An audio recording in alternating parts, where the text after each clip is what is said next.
Assalamualaikum guys, today I'm discuss multi-stage sampling and multi-phase sampling with full detail and example. First of all हम उसकी definition देख लेते हैं क्या है उसकी definition. The multi-stage sampling is a probability sampling technique wherein sampling is carried out in several stages such that the sample size get reduced at each stage. Means कि एक probability sampling टेक्निक है और इसमें हर एक stage पर जो हमारा sample size होता है वो कम होता जाता है. और मल्टी स्टेज सैम्पलिंग में ये होता है कि हम जो डाटा सेलेक्ट करते हैं वो हर स्टेज पे डिफरेंट होता है. इसके कुछ एडवांटेजेस और डिसएडवांटेजेस हैं वो देख लेते हैं क्या है. फर्स्ट एडवांटेज इसका ये है कि normally more accurate than cluster sampling. Means कि जो इसका रिज़ल्ट आता है वो मोर एक्यूरेट होता है cluster sampling. Less time consuming in compare to cluster sampling. Means कि as compare to cluster sampling ये टाइम कंज्यूमिंग कम करता है. लेकिन इसका डिसएडवांटेज ये है कि इसमें जब हम ज़्यादा टेस्टिंग करेंगे वो डिफ़िकल्ट होगी और जब ज़्यादा टेस्टिंग करेंगे तो उसके लिए हमें बहुत कॉस्टली भी होगा ये हमारे लिए. तो ये इसके दो डिसएडवांटेज हैं कि more testing is difficult to do and it's very costly. और अब हम देखते हैं मल्टीफेज सैम्पलिंग को कि मल्टीफेज सैम्पलिंग है क्या. फर्स्ट ऑफ ऑल हम इसकी डेफिनेशन देख लेते हैं कि क्या है.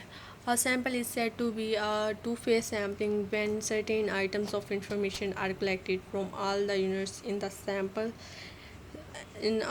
and other items of usual more detailed information are collected from subsample of the units composing the original sample. Two-phase sampling, also called a double sampling. When more phases are added, it becomes multi-phase sampling. और इसमें हमारे पास पहले ही samples दे दिए जाते हैं और उसी में से हमने आगे पार्टीशन करनी होती है उन सैम्पल्स की. तो जिसकी वजह से इसे हम टू फेज सैम्पलिंग भी कहते हैं और डबल सैम्पलिंग भी कहते हैं.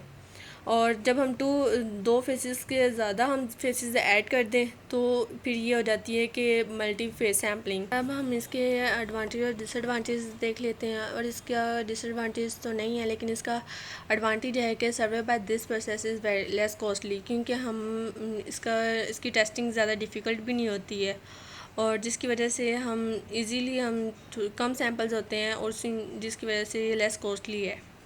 अब हम ये देख लेते हैं कि इन दोनों में डिफरेंस क्या है.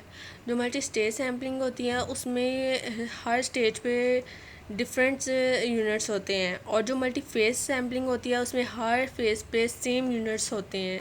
अब हम इसकी एग्जांपल देख लेते हैं multi stage sampling and multi face sampling की, जिससे हमारे कंसेप्ट और क्लियर हो जाएगा. कि जो फर्स्ट एग्जांपल है वो है मल्टी स्टेज सैम्पलिंग की.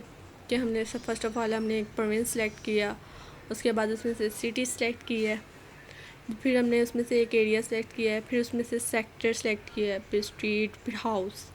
मीन्स कि इसमें हर स्टेज पे डिफरेंट डाटा है, सेम डाटा नहीं है.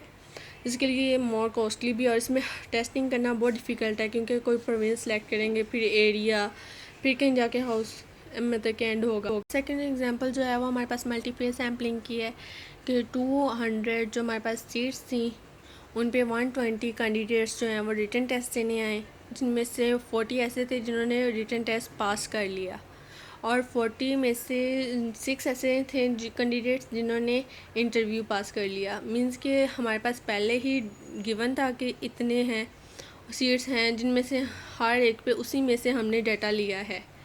तो ये हमारे पास मल्टी फेस सैम्पलिंग थी. उम्मीद है कि आपको आज की वीडियो समझ आई होगी और अगर आपने अभी तक मेरा चैनल सब्सक्राइब नहीं किया है तो प्लीज़ सब्सक्राइब कर दें एंड लाइक शेयर.